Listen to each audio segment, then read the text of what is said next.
ഇനി മുസ്ലിമീങ്ങളെ, ഇനിയൊരു ചോദ്യം കൂടി. ഇയാൾ റസൂലുള്ളാഹിനെ പറ്റി എന്താ ഇപ്പൊ പറഞ്ഞ്? മുത്ത് നബി സല്ലല്ലാഹു അലൈഹി വസല്ലം. അതിനും കൊണ്ടുവരണം റിപ്പോർട്ട്. അള്ളാഹുവിന്റെ റസൂല് ജീവിതത്തിൽ എപ്പോഴെങ്കിലും മുത്തുനബി എന്ന് പറഞ്ഞിട്ടുണ്ടോ? മുത്തുനബി എന്ന് പറയാൻ കൽപ്പിച്ചിട്ടുണ്ടോ? കൽപ്പിക്കാത്തൊരു വിശേഷണം റസൂലുള്ളാഹിക്ക് പറയാൻ എന്താണ് തെളിവ്? കൊണ്ടുവരൂ റിപ്പോർട്ട്. നിങ്ങൾ ശരിക്കും മനസ്സിലാക്കണം, എന്തൊക്കെ കുതന്ത്രങ്ങളാണ്. സുബ്ഹാനല്ലാഹ്. ഖബറിന് പോയിട്ട് വടക്കേ ഇന്ത്യയിൽ ചിലര് സുജൂദ് ചെയ്യുന്നു. കടുത്ത ഹറാം. അത് ഹറാമാണെന്ന് പഠിപ്പിക്കുന്നത് ഞങ്ങള് ഫതുഹുൽ മുഈനിലുണ്ട്, എല്ലാ സ്ഥലത്തുണ്ട്. ഞാൻ വളരെ വ്യക്തമായി ഇടമുട്ടത്തെന്ന് പറഞ്ഞു. മൗലവി ഇട്ടു, പിടിച്ചു, കള്ളത്തരം പറഞ്ഞു പിടിച്ചു. ഞാൻ മുമ്പ് കാണിച്ചതാണ്. എന്നാൽ മൗലവിമാരെ, ഖബറിന് സുജൂദ് ചെയ്യുന്നതിന് കുഴപ്പമില്ലെന്ന് വരുത്തി തീർത്ത് നിങ്ങളല്ലേ? എന്താ പറഞ്ഞത്? എന്നാൽ മൗലവി, ഞങ്ങൾ ഖബറിന് സുജൂദ് ചെയ്യുന്നവരാണെന്ന് അറബികളെ പോയി തെറ്റിദ്ധരിപ്പിക്കാൻ വേണ്ടി ഏതോ ജനങ്ങൾ എവിടുന്നോ അതാ ഖബറിന്റെ മേലെയുള്ള തുണിയെടുത്ത് പൊത്തുന്നതും അതുപോലെ ചുംബിക്കുന്നതൊക്കെ സുജൂദ് പോലെയാക്കി കാണിച്ചിട്ട് നിങ്ങൾ ശിഹാബ് തങ്ങളെ വിദേശത്ത് കൊടുക്കാൻ ശ്രമിച്ചില്ലേ? ഞാനതാ പറയാൻ പോകുന്നത്. ഓ മുസ്ലിമീങ്ങളെ, എന്നാൽ ഈ മൗലവിമാരോ പ്രസംഗത്തിൽ തന്നെ പറയാ. എന്ത് പ്രസംഗത്തിൽ പറയുന്നു? ഞാനൊരു ചിഹ്നം കാണുമ്പോൾ, ഒരു രൂപം കാണുമ്പോൾ, കൃത്യമായി പറഞ്ഞാൽ ഞാനൊരു മക്ബറ കാണുന്നു. ആ മക്ബറ കാണുമ്പോൾ എന്റെ ഹൃദയത്തിൽ പ്രത്യേകമായ ഒരു ഭയവികാരം, ഒരു പ്രത്യേകമായ തഖ്വ ഇങ്ങനെ കടന്നു വന്നു എന്ന് കരുതുക. ആ തഖ്വയുടെ പേരിൽ ഒരു ചേഷ്ടയും ഞാൻ നടത്തിയില്ല, തലകുനിച്ചില്ല, മക്ബറയിലുള്ള ആളോട് പ്രാർത്ഥിച്ചില്ല. പക്ഷേ അഭൗതികമായ ഒരു വികാരം, ആരാധനാപരമായ ഒരു ഭാവം, പ്രാർത്ഥനാഭാവം എന്റെ മനസ്സിൽ കടന്നു വന്നാൽ അതുമാത്രം മതി ഒരു കാര്യം ഇബാദത്താകാൻ. ഇതില്ലാതെ നമ്മൾ സുജൂദിൽ കിടന്നാലും ആ സുജൂദ് പാപമായേക്കും എന്നല്ലാതെ ശിർക്കാണ് എന്ന് പറയാൻ പറ്റില്ല. ഇതില്ലാതെ നമ്മൾ സുജൂദിൽ കിടന്നാലും ആ സുജൂദ് പാപമായേക്കും എന്നല്ലാതെ ശിർക്കാണ് എന്ന് പറയാൻ പറ്റില്ല. അപ്പൊ സുജൂദ് ശിർക്കാണെന്ന് പറയാൻ പറ്റൂല എന്ന് പരസ്യമായി പ്രസംഗിച്ച് നിങ്ങളെ മൗലവിമാരല്ലേ? ഇനി ചോദിക്കട്ടെ, നിങ്ങൾ നവവി ഇമാമിനെ കാഫിറാക്കിയില്ലേ? ഗസാലിമാമിനെ കാഫിറാക്കിയില്ലേ? എന്താ പ്രശ്നം? ഇമാം നവവി റളിയല്ലാഹു അൻഹു ഇലാഹിൽ ഗസാലിമാമിൽ ഉദ്ധരിച്ചിട്ട് പറഞ്ഞു, അല്ലാഹുവിന്റെ റസൂലിന്റെ ജാറത്തിങ്ക പോകുമ്പോ വളരെ വിനയത്തോടെ പോകണം. ആ പറഞ്ഞതിനെ സംബന്ധിച്ച് മൗലവി അതാ അത് കാഫിറാകുന്ന പരിപാടിയാണ് പ്രഖ്യാപിക്കുന്നു. റസൂലുള്ളാഹിന്റെ ജാറത്തിങ്കൽ പോയിട്ട് നിൽക്കുമ്പോ എങ്ങനെ നിൽക്കണം അത് വിവരിച്ചുകൊണ്ട് പറയാണ്.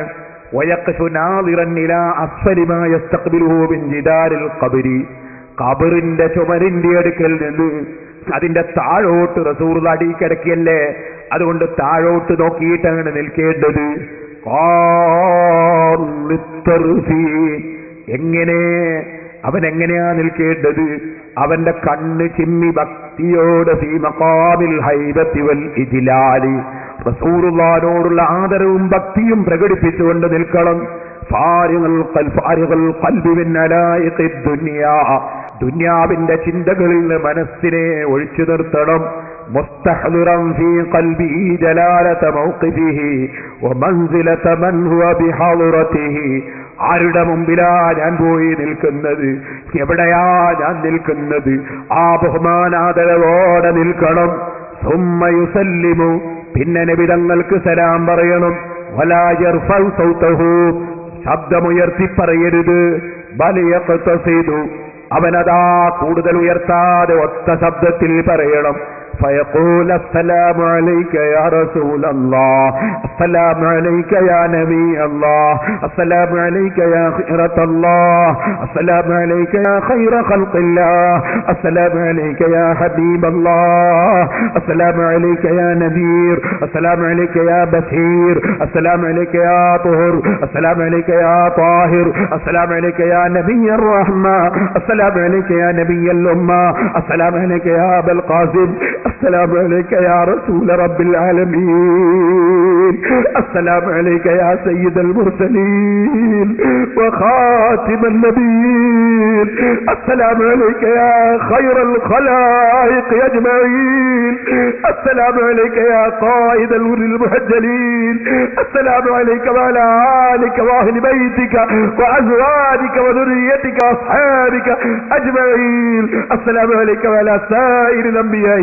وجميع عباد الله الصالحين جزاك الله يا رسول الله أن أفضل ما جزى نبيا ورسولا عن أمته وصلى الله عليك كلما ذكرك ذاكر وغفل عن ذكرك غافل أفضل وأكمل وأطيب ما صلى على أحد من الخلق أجمعين أشهد أن لا إله إلا الله وحده لا شريك له وأشهد أنك عبده ورسوله وخيرته من خلقه وأشهد أنك قد بلغت الرسالة وأديت الأمانة ونصحت الأمة وجاهدت في الله حق جهاده اللهم آته الوسيلة والفضيلة وبعثه مقاما محمودا الذي بعثته وآته نهاية ما ينبغي يسأله السائلون اللهم صل على محمد عبدك ورسولك النبي الأمي وعلى آل محمد وأزواجه وذريته كما صليت على إبراهيم وعلى آل إبراهيم وبارك على محمد النبي الأمي وعلى آل محمد وأزواجه وذريته كما باركت على إبراهيم وعلى آل إبراهيم في العالمين إنك حميد مجيد. ഇങ്ങനെ പറയണം, തലതാഴ്ത്തി പറയണം. ഇങ്ങനെ പറഞ്ഞാൽ, ഇങ്ങനെ ചെയ്താൽ അല്ലാത്തവർക്ക് ഇബാദത്താവൂന്ന് സക്കരിയ. നിങ്ങൾ റസൂലുള്ളാഹിന്റെ അവന്റെ അവിടെ എത്തുമ്പോൾ നിങ്ങൾ കൈകാലുകൾ അരങ്ങിവെച്ച് പലർക്കും താഴ്ത്തി കണ്ണു കൂട്ടി നിങ്ങൾ വളരെ അകതിൽ നിൽക്കണം. നിങ്ങൾ തിരുഹദത്തിലാണ് ഇപ്പോൾ നിൽക്കുന്നത്. റസൂൽ നിങ്ങളെ കണ്ടുകൊണ്ടിരിക്കുകയാണ്. നിങ്ങൾ ആഗ്രഹമൊക്കെയും അധികം അറിഞ്ഞുകൊണ്ടിരിക്കുന്നു. സുബ്ഹാനല്ലാഹ്, ഇന്നലെ ഇബാദത്തിൽ അങ്ങേറ്റത്തെ വലിയത്തിന്റെയും താഴ്വരയും പ്രകടനം അല്ലാഹുവിന്റെ മുന്നിൽ ചെയ്താൽ അല്ലാഹുവിന്റെ ഇബാദത്ത്. ഇവിടെ റസൂലിനെ കുറിച്ച് അഭൗതികമായ വിശ്വാസത്തോടു കൂടി റസൂൽ തന്നെ കാണുന്നു, റസൂൽ തന്നെ മനോഹരങ്ങൾ അറിയുന്നു എന്ന വിശ്വാസത്തോടുകൂടി റസൂൽ അവരുടെ അടുത്തുണ്ട്. ഇപ്രകാരം ചെയ്താൽ അത് റസൂലിന്റെ ഇബാദത്താണെന്ന കാര്യത്തിൽ ആർക്കാണ് സംശയമുള്ളത്?